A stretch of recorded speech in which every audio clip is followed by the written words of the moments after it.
This is the definitive video to solve Limbus Company crashing issues. After personally facing the same frustrating problem and extensively testing numerous approaches, I've finally uncovered multiple effective methods to restore stability, and I'm eager to share them with you now. First, basic troubleshooting aims to reset and refresh your system. Restarting your iPad flushes temporary memory, closing background apps frees CPU cycles, and ensuring both Limbus Company and iOS are updated delivers critical stability patches. Reinstalling the game eliminates corrupted files, causing crashes. Method 2 focuses on game settings adjustment.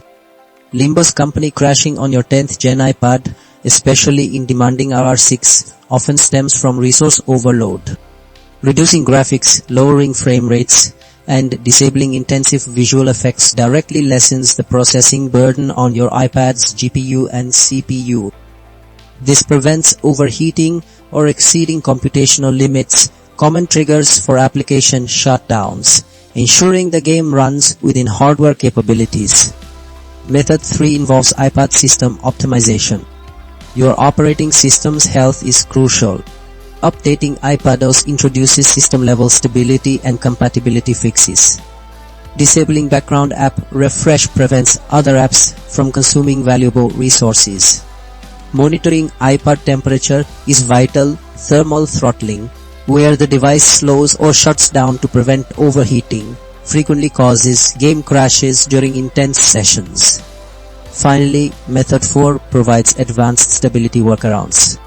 When standard fixes fail, reporting the issue directly gives developers data for future patches, and community forums might reveal specific solutions.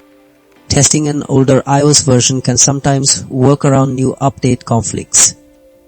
Performing a soft reset, a system refresh without data loss, resolves deeper software glitches missed by simple restarts, effectively resetting the iPad's operational state.